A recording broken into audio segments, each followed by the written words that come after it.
अस्सलाम वालेकुम। अच्छा, टोटल जो हमारे लैब सेक्शन थे हमारे पास वो टोटल थे 6। उसमें से हमने जो स्टार्ट किया है वो हेमाटोलॉजी लैब सेक्शन स्टार्ट किया है। ठीक है, तो हेमाटोलॉजी लैब सेक्शन में से हमने जो पहली जो टेस्ट हमने सेलेक्ट की है वो हमारे पास है सीबीसी। ठीक है, जिसे सीपी भी कहते हैं, हम कंप्लीट पिक्चर भी कहते हैं, सीबीसी कंप्लीट ब्लड काउंट भी कहते हैं, कंप्लीट ब्लड सेल काउंट भी कहते हैं, फुल ब्लड काउंट भी कहते हैं। ठीक है, ये अलग अलग नाम है सीबीसी के। ठीक है, तो सीबीसी को हमने जो फर्दर डिवाइड किया है वो हमारे 3 सेल्स जो हैं उस पर डिपेंड करती है। सीबीसी की जो रिपोर्ट होती है या सीबीसी की टेस्ट होती है उसमें सबसे पहले हमारे पास जो सेल आता है वो है आरबीसी, रेड ब्लड सेल्स।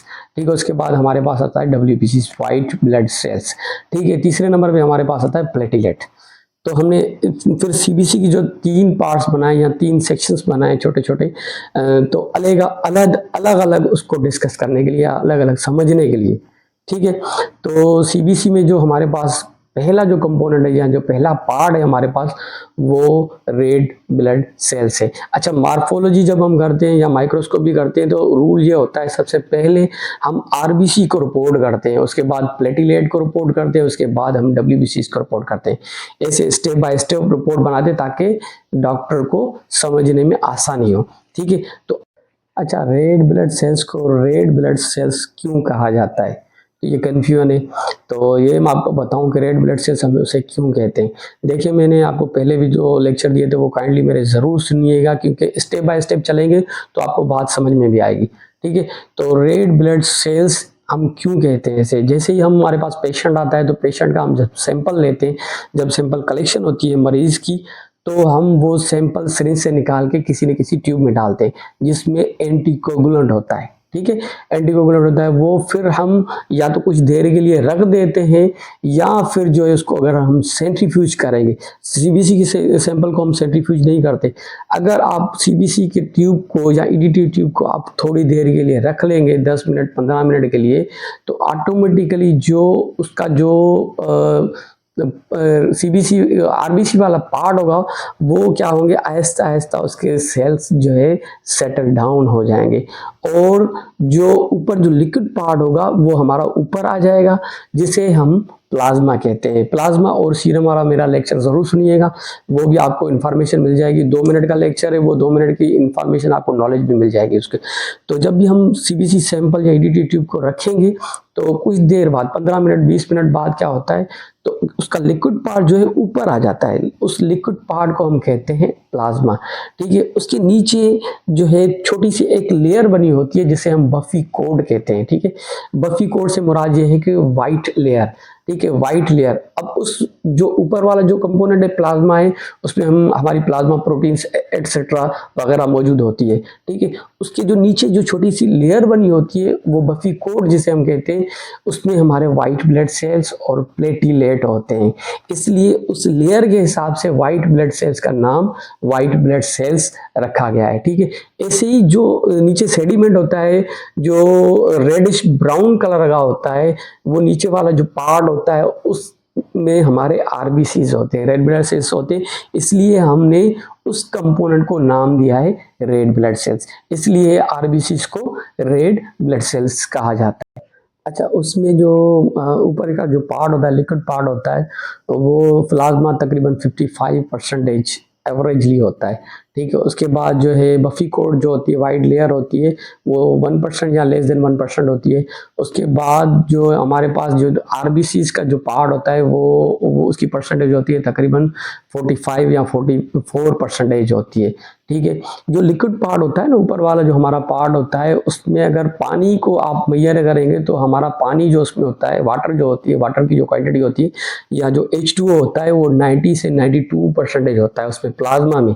ठीक है, जो बायोलॉजी के लेक्चर में पढ़ाया जाता है। ठीक है, उसके बाद जो है 7 to 8% हमारे पास जो है प्रोटीन्स होती है। ठीक है, 7 to 8% हमारे पास प्रोटीन्स होती है। ठीक है, 1 to 2% जो है अदर केमिस्ट्रीज होती है, उसमें बायोकेमिस्ट्रीज होती है हमारी। अच्छा, सवाल ये पैदा होता है कि ये आरबीसीज पैदा कहाँ होते हैं। ये आरबीसीज जो पैदा होते हैं हमारे, वो हमारे बोन मेरो से होते हैं। ठीक है। बोन मेरो मतलब जो कि हड्डी का गोदा जो होता है वहाँ से ये प्रोड्यूस होते हैं। तो इनकी जो फार्मेशन है उसकी फार्मेशन या इनकी पैदावार को हम क्या कहते हैं, इनकी पैदावार को हम कहते हैं erythropoiesis, means formation of red blood cells, ठीक है।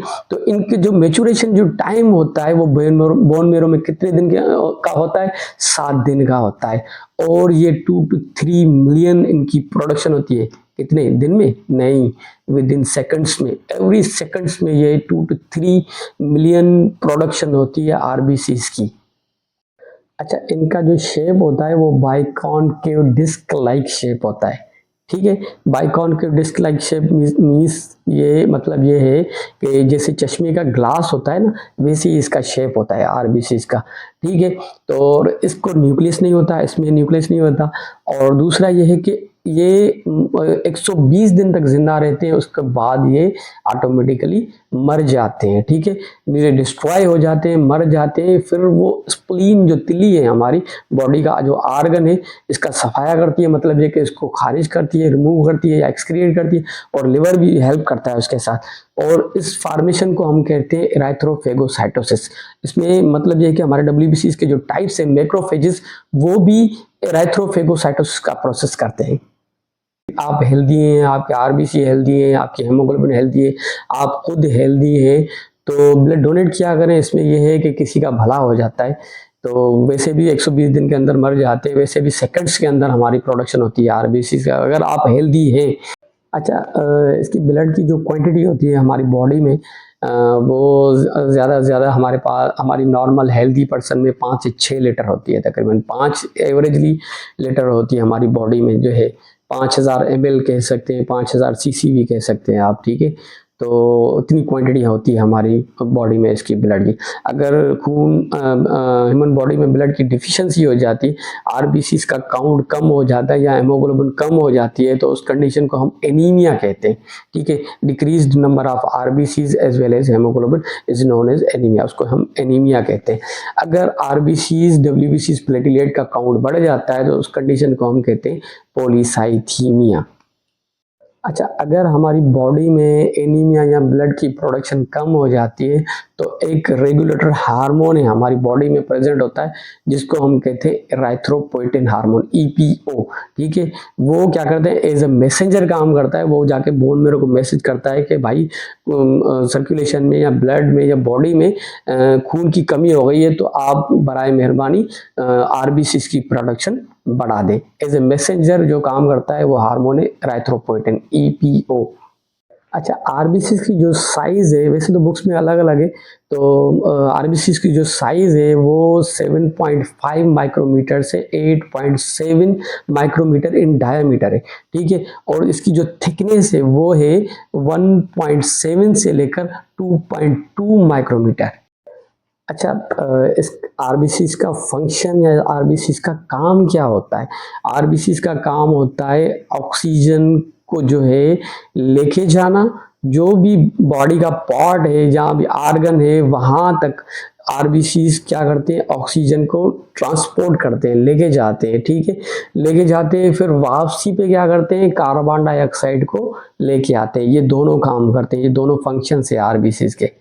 अच्छा, अब चलते हैं जो है सीबीसी की कुछ टर्मिनोलॉजीज हैं, या सीबीसी की माइक्रोस्कोपी के दौरान कुछ कमेंट्स या रिमोट्स होते हैं लास्ट में, जो सीबीसी के हम माइक्रोस्कोपी करते हैं या माइक्रोस्कोपिक एग्जामिनेशन में हम कुछ वर्ड्स यूज़ करते हैं, उसके बारे में आपको बताता चलूँ।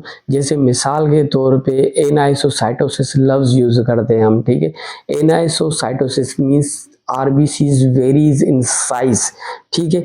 आरडीडब्ल्यू होता है रेड सेल डिस्ट्रीब्यूशन विड्थ, एक कंपोनेंट होता है। जब वो उसकी रेंज बढ़ जाती है तो आरबीसी की साइज भी वेरीज हो जाती है। उस कंडीशन में हम क्या कहते हैं, आरबीसी को एनाइसोसाइटोसिस।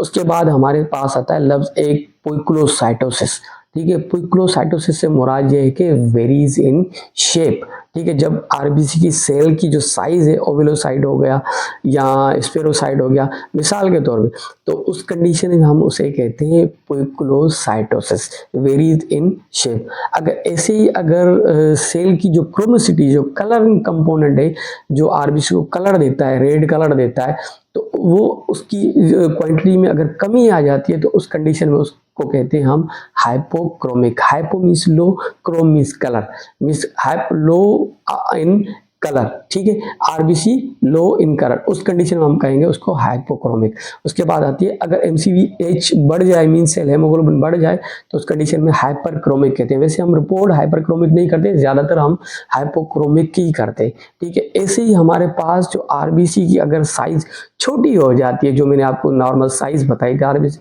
छोटी हो जाती है, तो उस कंडीशन में हमारे पास जो कंपोनेंट होता है सीबीसी की रिपोर्ट में, वो होता है एमसीवी, ठीक है, मीन सेल वॉल्यूम, ठीक है। अगर वो उसकी जो रेंज है कम हो जाती है, तो उस कंडीशन में आरबीसी को कहते हैं माइक्रोसिटिक या माइक्रोसाइटोसिस, ठीक है। अगर वो एमसीवी बढ़ जाती है, ठीक है, सेल का जो वॉल्यूम है वो मीन सेल वॉल्यूम बढ़ जाता है, तो उस कंडीशन में क्या होता है, हम उस सेल को कहते हैं, आरबीसी को कहते हैं मैक्रोसाइटोसिस या मैक्रोसिटिक, ठीक है। तो ये कंडीशन से, ये मैं इंशाल्लाह आगे चल के आपको बताऊंगा, डिटेल में बताऊंगा, एक एक चीज़ हम डिटेल में जो है डिफाइन करेंगे।